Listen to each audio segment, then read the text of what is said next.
त्यांच्या कारकिर्दीतला एक महत्त्वाचा टप्पा की जो आपल्या देशाच्या दृष्टीने महत्त्वाचा होता तो म्हणजे पोखरणची अणुचाचणी.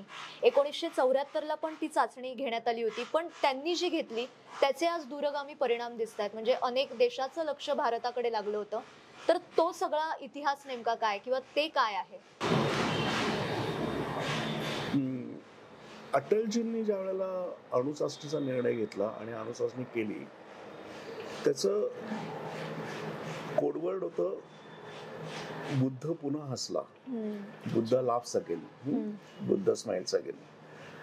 तर याचं कारण असं होतं की 1974 साली ज्या वेळेला इंदिराजींनी पहिल्यांदा अणुचाचणी केली होती त्याचं नाव होतं बुद्ध हसला, म्हणून बुद्ध पुन्हा हसला.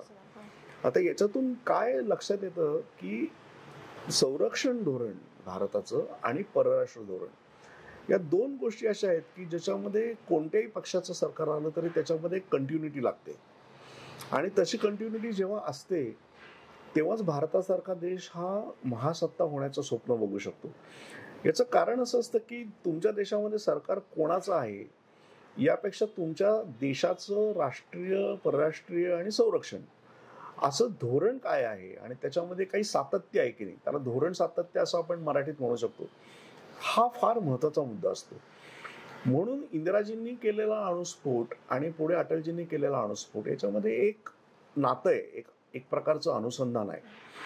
आणि तो स्फोट अटलजींनी केला यापेक्षा सुद्धा अटलजींना तो करावा लागला असं म्हणता येईल. याचं कारण सांगतो की अशा प्रकारची अणुचाचणी करायची भारताने आणि आपण स्वतः अण्वस्त्र सत्ता आहोत हे जगाला सांगायचं, हे पी.व्ही. नरसिंहराव ज्या वेळेला पंतप्रधान होते तेव्हाच ठरलं होतं.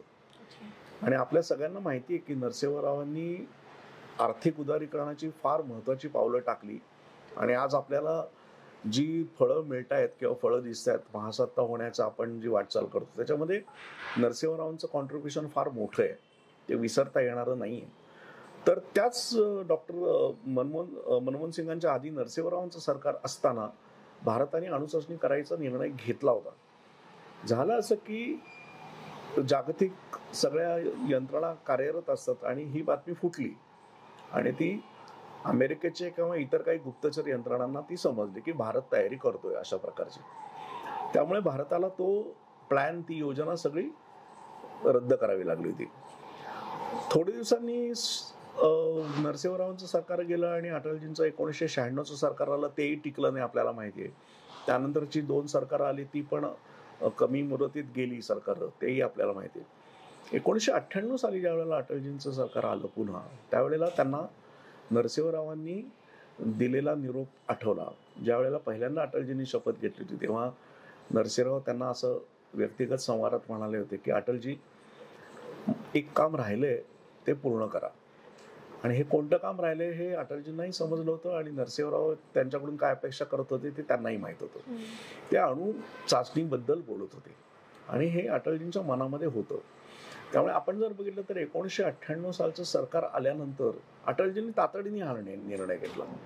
तो निर्णय अंमलात आणणं ही सोपी गोष्ट नव्हती. याचं कारण तो जर निर्णय फुटला असता तर सगळ्या जगामध्ये आपली नाचक्की पण झाली असती. तो निर्णय आपल्याला आधी सरकार रद्दही करावे लागला असता. सुदैवाने तसं झालं नाही. त्याच्यामधला दुसरा धोका असा होता की भारताची उदारीकरण सुरू केल्यानंतरची वाटचाल काही वर्षात झाली होती. 91 साली सुरू झालं उदारीकरण आणि 98 पर्यंत आपण आलो होतो. ती वाटचाल चालू झाली होती. अणुचाचणी केल्यानंतर जगामधले महत्वाचे देश आहेत, ज्या आर्थिक महासत्ता आहेत, त्या तुमच्यावरती निर्बंध लादणार, बंधनं लादणार हे अपेक्षित होतं. आणि तसं झालं असतं तर भारताला एक पर्यायी योजना तयार ठेवावी लागली असती की आपल्यावरती आर्थिक निर्बंध आले तर आपल्याला स्वतःच्या बळावर किंवा मित्र देशांच्या सोबतीने वाटचाल कशी करायची. तर तो निर्णय त्या अर्थाने सोपा नव्हता, अतिशय अवघड निर्णय होता तो. अटलजींनी शपथ घेतल्यानंतर तातडीने पहिल्यांदा कोणाला बोलवलं असेल भेटायला तर ते डॉक्टर ए.पी.जे. अब्दुल कलाम यांना बोलवलं आणि डॉक्टर कलामांना त्यांनी सूचित केलं की आपल्याला हे काम करायचंय आणि लवकरात लवकर करायचंय. मग कलामांनी सगळ्या यंत्रणा कार्यान्वित केल्या, इतरही शास्त्रज्ञान कामाला लागले आणि मुख्यतः त्यातली सगळ्यात महत्वाची गोष्ट म्हणजे ही अणुचाचणी होईपर्यंत जगाला त्याची खबरबात लागली नाही. फक्त त्याच्यामध्ये एकच गोष्ट झाली की आपण अणुचाचणी केल्यानंतर पाकिस्तानने लगेचच काही दिवसात अणुचाचणी केली. पण भारताच्या त्या अणुचाचणीचा एक फायदा असा झाला किंवा परिणाम असा झाला की भारत हा जगामधली एक महत्वाची सत्ता आहे हे त्यावेळेला अधोरेखित झालं. दुसरा त्यातला एक फरक असा आहे की 1974 साली ज्या वेळेला आपण अणुचाचण्या केल्या होत्या त्यावेळेला आपण असं म्हणलं होतं की या अणुचाचण्या आम्ही शांततेसाठी करतोय. म्हणजे ऊर्जा संशोधन हा त्याच्या मागचा उद्देश आहे. अणुबॉम्ब तयार करणं हा आमचा उद्देश नाही, असं आपली भारताची भूमिका होती. प्रत्यक्षात अणुबॉम्ब तयार करणं एकदा अणुचाचणी केल्यानंतर फार अवघड नव्हतं, ते शास्त्रज्ञांनी केलं असतं. पण आपली अधिकृत भूमिका अशी होती की हा आम्ही शांततेसाठी केलेला अणुस्फोट आहे. हा अटलजींच्या नेतृत्वाखाली झालेला जो अणुचाचणी होती किंवा अणुस्फोट होता त्यावेळेला भारताने अशी कोणतीही भूमिका घेतली नाही. म्हणजे आम्ही हा शांततेसाठी करतोय असं म्हटलं नाही. त्याचा अर्थ असा होता की उद्या वेळ आली तर आम्ही अणुबॉम्ब तयार करू. तो सूचक इशारा होता. तो सूचक इशारा होता आणि तो ज्यांना समजायचा होता त्यांना तो समजला. आणि त्या क्षणापासून भारत हा अण्वस्त्रधारी देश आहे, ॲटॉमिक पॉवर झालेला देश आहे, हा सिग्नल सगळ्या जगाला मिळाला.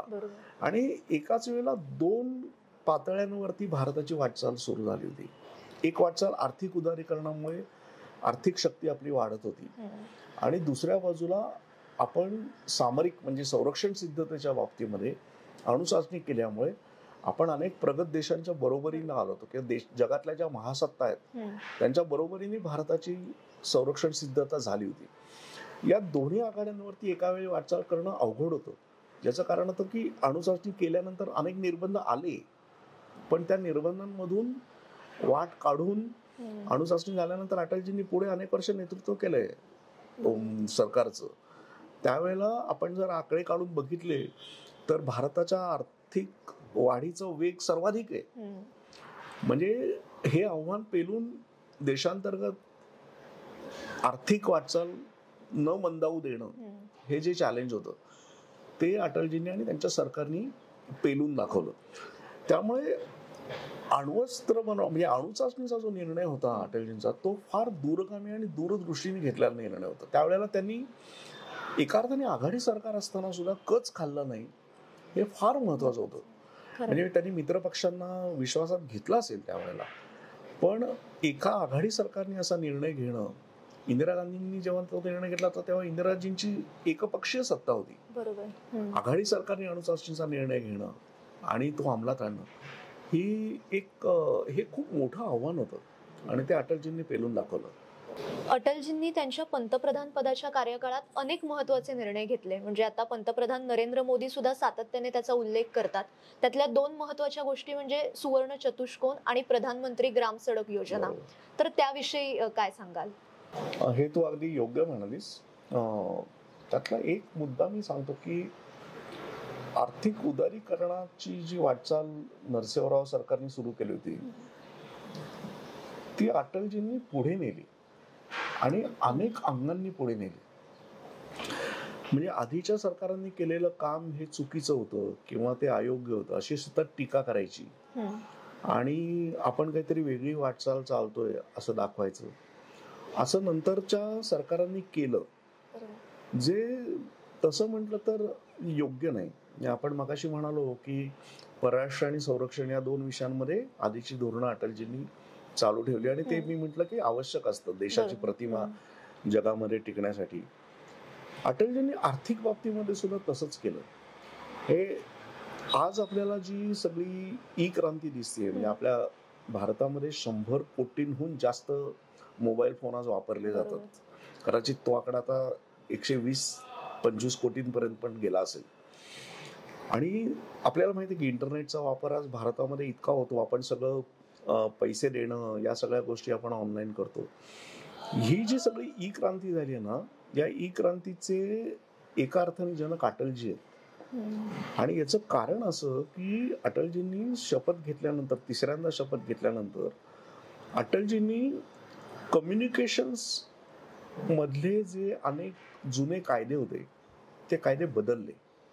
त्या कायद्यांचं जंगल साफ केलं आणि त्यांचं विशेष असं की त्यावेळेला त्यांनी हे काम करण्यासाठी मंत्रिमंडळामध्ये फेरबदल केले आणि ते खातं स्वतःकडे घेतलं काही काळ. आणि ते खातं स्वतःकडे घेऊन त्यांनी ते सगळं कायदे, जुने कायदे रद्द करून नवे कायदे करून IT रिव्होल्युशनसाठी अनुकूल होतील असे कायदे करून मुख्यतः मोबाईल कंपन्यांना आणि यांना भारतामध्ये स्थान दिलं. त्याच्यामुळे पहिली मोबाईल रिव्होल्युशन आपल्याकडे झाली. त्या क्रांतीतून पुढे इंटरनेटची क्रांती झाली.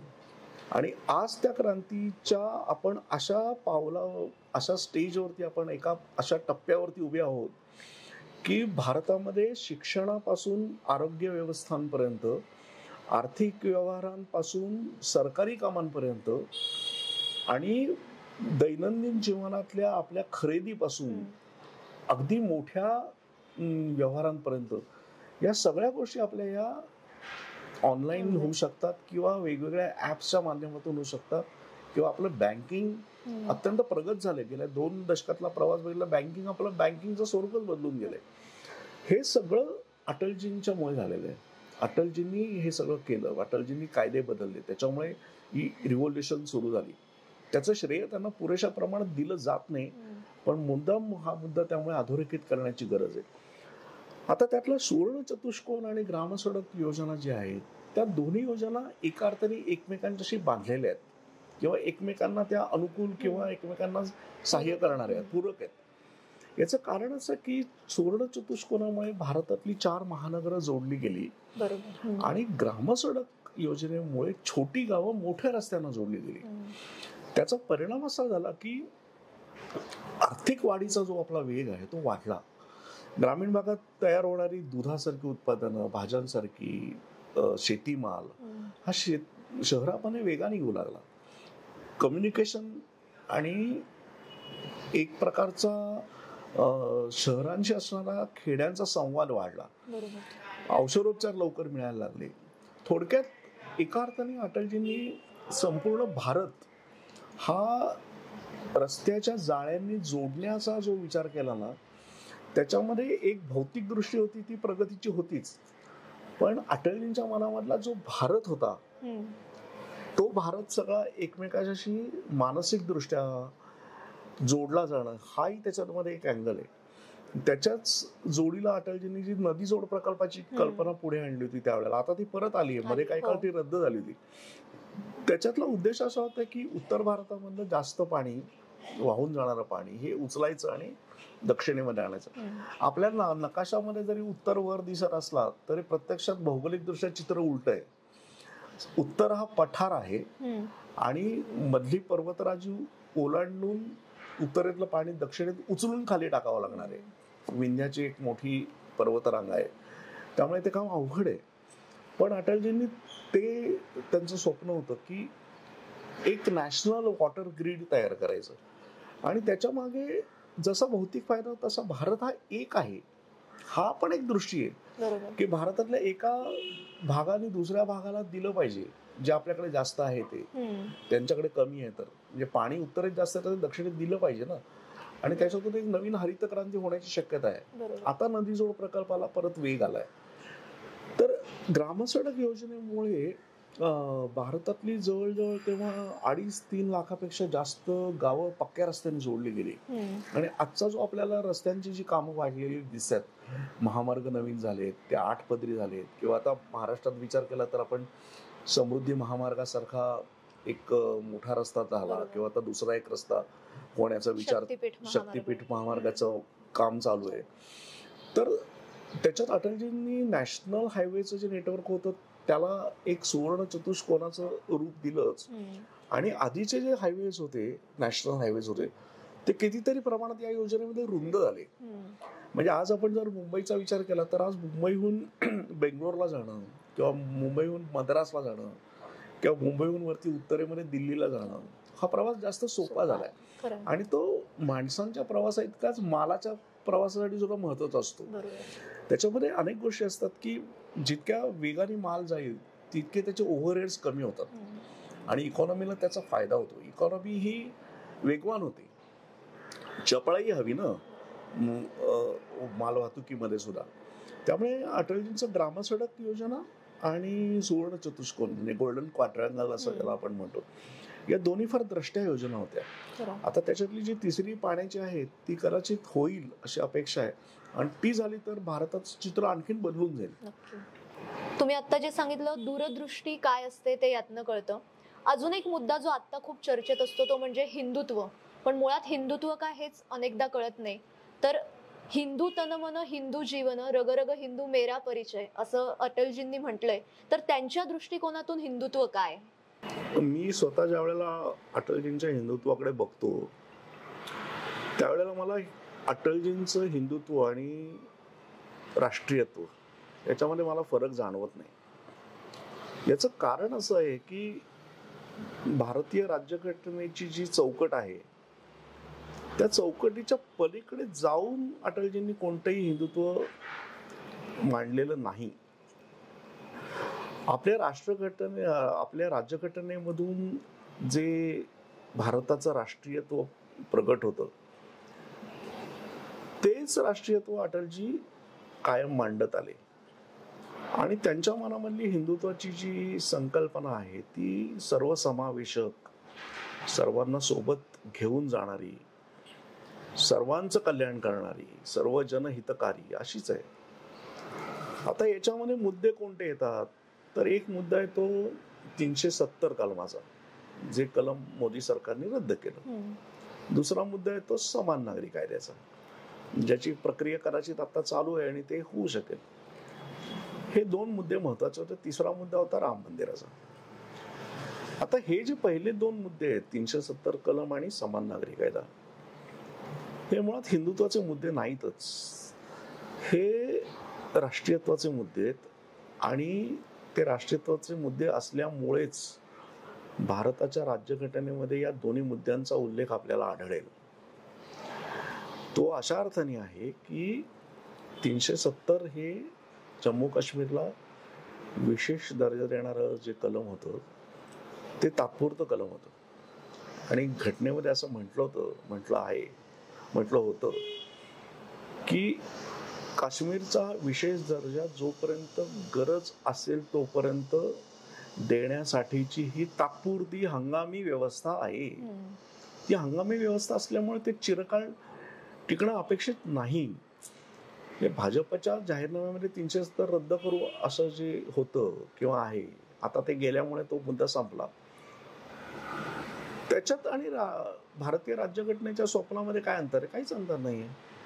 दुसरा मुद्दा समान नागरी कायद्याचा. समान नागरी कायद्यामध्ये भारताची राज्यघटनेचे जे मार्गदर्शक तत्व आहेत त्याच्यामध्ये देशात समान नागरी कायदा असावा असं म्हटलंच आहे. तो समान नागरी कायदा असा आहे की जी सिव्हिल ऍक्ट्स असतात, कौटुंबिक किंवा नागरिक म्हणून असणारे जे आपल्याला लागू होणारे जे कायदे असतात, नागरी कायदे, मुलकी कायदे, ते सगळ्यांना समान असणं. याच्यामध्ये एक मुद्दा संपत्तीच्या विषयक तरतुदींचा येतो आणि दुसरा विवाह किंवा इतर गोष्टींचा येतो, किंवा लग्न लागणं किंवा घटस्फोट किंवा बहुपत्निकत्व असे मुद्दे त्याच्यामध्ये येतात. आणि या सगळे मुद्दे संपून बाजूला राहून भारतातले सगळे नागरिक हे एका प्रतलावरती यावेत अशी घटनाकारांचीच अपेक्षा होती. ती काही चूक नाही होती. आणि आता उलट समान नागरी कायदा करायला उशीर झालाय पुष्कळ, तो आधीच व्हायला हवा होता. त्याच्यात वादग्रस्त असं काय आहे? काहीच नाही. भारतातले सगळे नागरिक समान आहेत आणि त्यांना समान कायदे लागू आहेत. आता फौजदारी कायदे नाही आहेत का समान लागू? कोणत्याही धर्माच्या नागरिकांनी समजा हत्या केली त्याला समान शिक्षा आहे, ती काही धर्माप्रमाणे बदलत नाही. तसंच मुलकी कायद्यांचं आणि नागरी कायद्यांचं. त्यामुळे हे दोन मुद्दे संपले. आता तिसरा मुद्दा राम मंदिराचा. राम मंदिराच्या प्रश्नावरती पक्षाची भूमिका आणि अटलजींची भूमिका याच्यामध्ये काही वेळेला अंतर पडत गेलंय. पक्षांनी स्वतः राजकीय पक्ष म्हणून याच्यात उतरावं का या आंदोलनामध्ये, याविषयी अटलजींची मतं थोडी वेगळी होती. आणि आपण जर बघितलं तर अटलजी या आंदोलनापासून थोडेसे दूर राहिलेले दिसतात आपल्याला.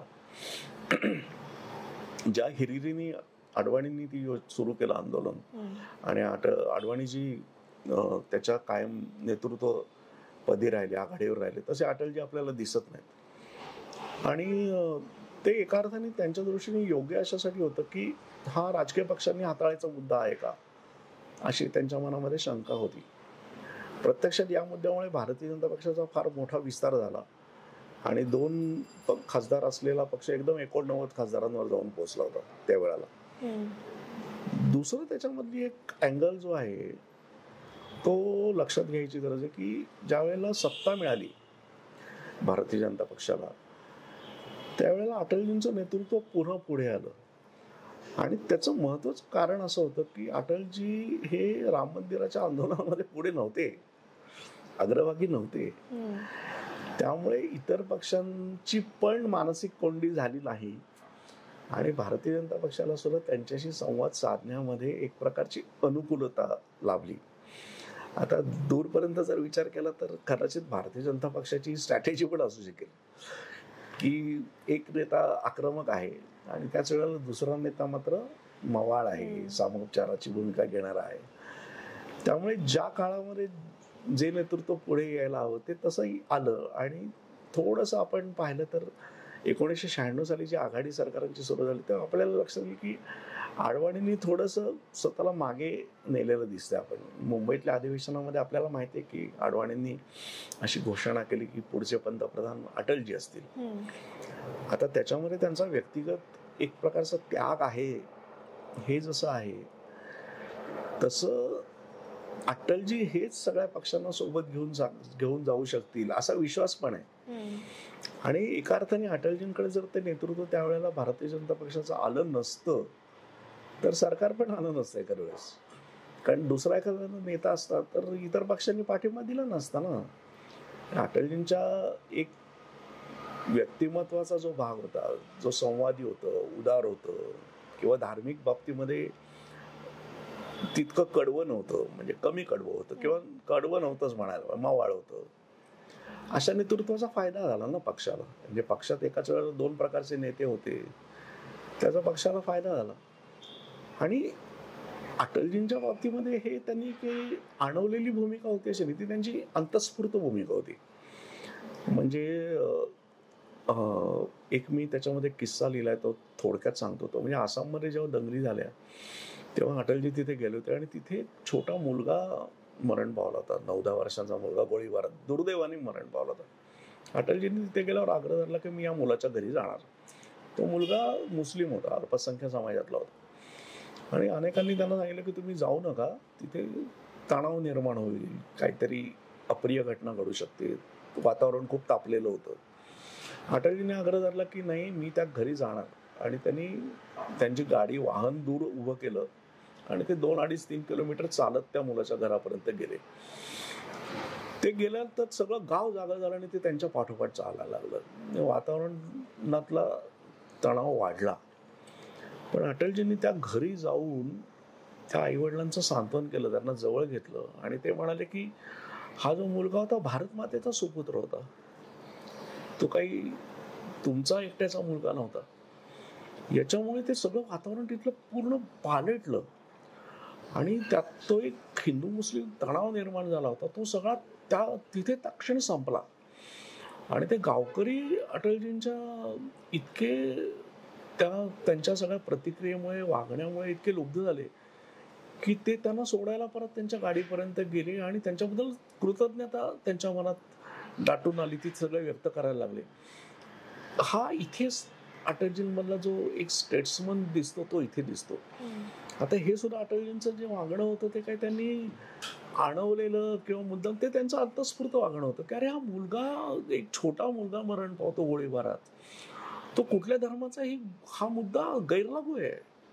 तो हिंदू असो मुस्लिम असो, तो भारत मातेचा मुलगा आहे आणि तो अशा प्रकारे मारला गेल्याचं दुःख सगळ्यांनाच व्हायला पाहिजे ना. म्हणजे तिथे जर तुमचं राजकारण येत असेल तर मग त्याला काही अर्थच नाही ना. त्याच्या पलीकडे जाणारी एक मानवता नावाची गोष्ट असते ना.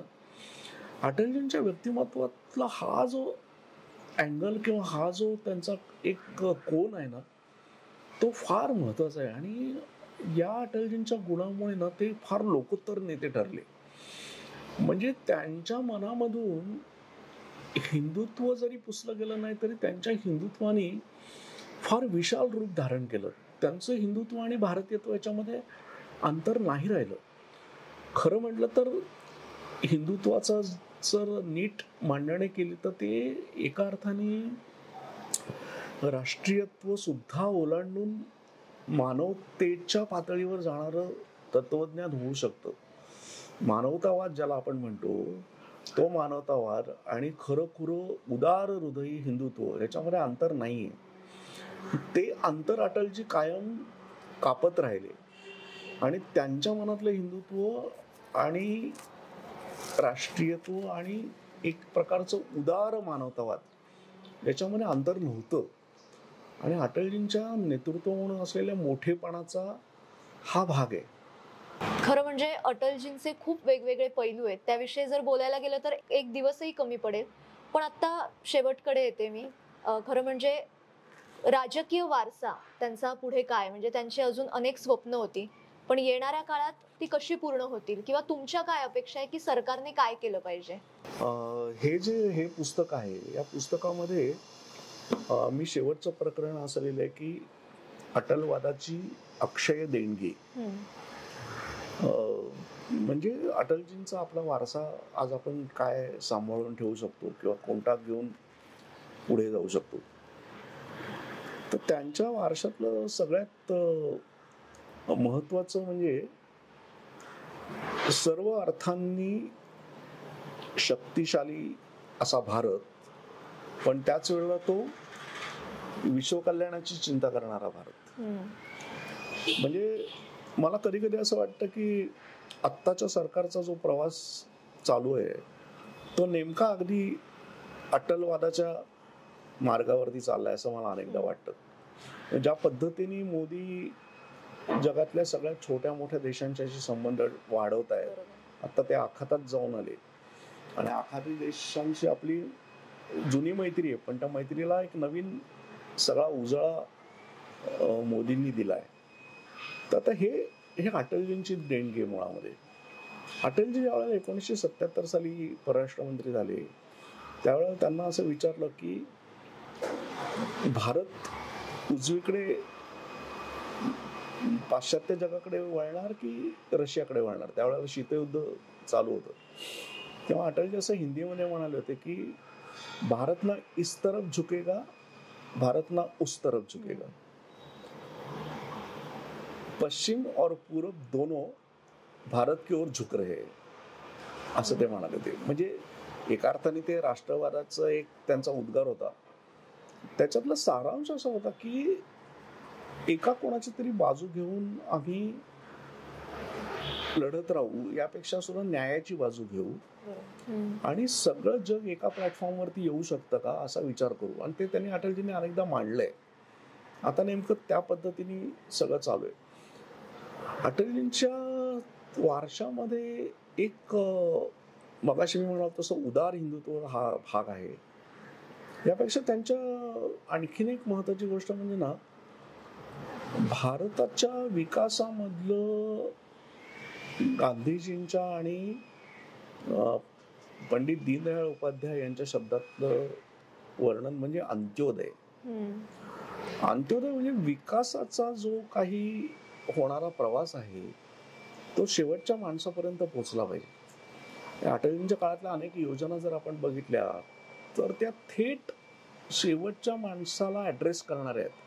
शेवटचा माणूस म्हणजे काय आहे तर ज्या माणसापर्यंत सगळा हा विकास पोचला नाहीये किंवा विकासाचा जो एक असा एक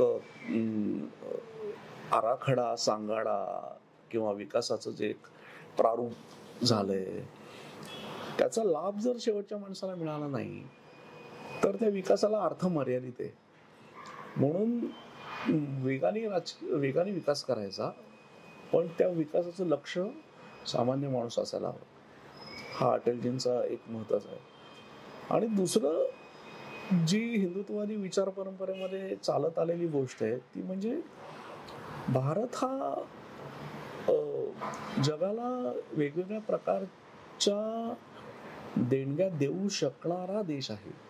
त्याच्यातलं एक विश्वबंधुत्व जसं आहे तसं भारताचं जे तत्वज्ञान आहे, ज्या तत्वज्ञानातून मानवतावाद हा सहज उमलतो ते तत्वज्ञान उपनिषदांमधलं असेल किंवा ते तत्वज्ञान वेगवेगळ्या धर्मांच्या साहचर्यातून आलेलं असेल किंवा ते तत्वज्ञान प्राचीन काळापासून भारतानं कोणावरती आक्रमण न केल्याच्या इतिहासातून असेल किंवा ज्या भारताने जगातल्या वेगवेगळ्या समुदायांचं धर्मांचं स्वागत भारतभूमीवर ज्या पद्धतीने केलं त्यातून असेल किंवा भारतामधल्या अत्यंत चिवट अशा कुटुंब व्यवस्थेचा एक त्याच्यात भाग आहे त्याच्यातून असेल, हे सगळं भारताचं जे संचित आहे, सांस्कृतिक संचित आहे, ते संचित आपल्याला जगाला द्यायचं आहे आणि भारताचा हा सगळा वारसा जगभर जायला पाहिजे अशा स्वरूपाची जी एक दृष्टी होती ती अटलजींमध्ये होती. आणि त्याच्यामध्ये भारताचं जे एक वैविध्यपूर्ण रूप आहे, भारता इतका विविधतापूर्ण देश जगात कदाचित नसेल दुसरा. इतक्या भाषिक वैशिष्ट्य, भौगोलिक वैशिष्ट्य, वेगवेगळ्या प्रकारचे सांस्कृतिक आविष्कार भारतातले, भारताचं संगीत, भारतातल्या वेगवेगळ्या नृत्यकला, भारताचा भूगोल, भारता इतका वेगळ्या प्रकारच्या हवामानाचा भूगोल असणारा देश जगात नाहीये दुसरं. हे सगळं भारताचं जे आहे रूप ते टिकवणं आणि ते पुढे नेणं आणि ते करताना ऐहिक समृद्धी मिळवणं, म्हणजे ऐहिक समृद्धीची वैर न करता ते मिळवणं, ऐहिक समृद्धी आणि ही भारताची सगळी एका अर्थाने सांस्कृतिक आणि आध्यात्मिक भारताचा वारसा, याच्याशी अटलजींचं फार नवीन नातं होतं. सिम्बायोटिक रिलेशनशिप असं इंग्लिशमध्ये त्याला म्हणतात, तसं त्याच्या आतड्याचं नातं त्याच्याशी या सगळ्याशी होतं.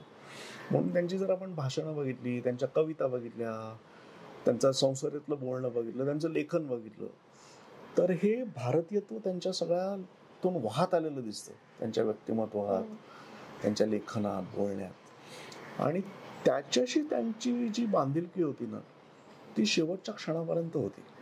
म्हणजे ते भारतावरती प्रेम, भारत मातेवरती प्रेम आणि आपलं आयुष्य भारत मातेसाठी आहे याची एक प्रखर जाणीव सतत असणं मनात आणि त्यानुसार कायम वागत राहणं, हे शेवटच्या क्षणापर्यंत त्यांनी केलं. आणि आपल्याला सगळ्यांना माहिती आहे की अटलजींच्या आयुष्यातला शेवटचा काही काळ हा एकांतात गेला त्यांच्या तब्येतीमुळे. पण त्यांच्या आयुष्यातला एक सुवर्ण क्षण, भारतीयांच्याही दृष्टीने सुवर्ण क्षण, तो म्हणजे त्यांना भारतरत्न मिळण्याचा. म्हणजे जे भारतरत्न मिळावं असं त्यांना कधी अपेक्षा त्यांनी केली नसेल, असा कोणताही नेता करणार नाही की जो देशासाठीच करतोय आपण, त्यात विशेष नाही असं त्यांना वाटतं. पण त्यांना मिळालेलं भारतरत्न हा भारताच्या स्वातंत्र्योत्तर वाटचालीतला फार मोलाचा क्षण होता. आणि एका अर्थाने भारतरत्न अटल बिहारी वाजपेयी यांचं भारताला सतत स्मरण राहणं किंवा स्मरण होत राहणं आणि ते करणं आपण, हे भारताची पुढची वाटचाल ही केवळ चांगली नाही तर भारतीयाचा आत्मा टिकवून होणं यासाठी ते आवश्यक आहे. आणि म्हणून आज आपण अटलजींचे आठवण करतो, आज त्यांचं स्मरण करतो. आज अटलजींचा जन्मदिन आहे आणि 1924 साली अटलजींचा जन्म झाला. अटलजींना आज आपण आदरांजली वाहूया. नक्की. सरस, तुमच्याशी बोलल्यानंतर जाणवलं की फक्त राजकारण्यांसाठी नाही तर संपूर्ण तरुण पिढीसाठी अटल बिहारी वाजपेयी म्हणजे एक विद्यापीठ आहे. खरं म्हणजे आमची पिढी किंवा येणारी पिढी ही दुर्दैवी की त्यांचा काळ आम्ही अनुभवू शकलो नाही, पण आज तुम्ही त्यांना भेटलेले आहात, तो काळ तुम्ही अनुभवलाय आणि तुमच्याकडून आज अटलजींना समजून घेताना खरंच एक खूप छान वाटलं, अभिमान वाटला की आपण अशा देशात जन्मलेलो आहोत. म्हणजे 21व्या शतकात भारतात स्थित्यंतर घडवून आणणारा नेता म्हणून देश कायमच त्यांच्या ऋणात राहील. खरंच कवी नेत्याच्या या राष्ट्रनेत्याला भावपूर्ण आदरांजली. आणि तुमचे सुद्धा मी खूप मनापासून आभार मानते. तुमच्याशी बोलून खूप छान वाटलं आणि तुम्ही आमच्यासाठी वेळ काढलात त्याबद्दल खरंच धन्यवाद.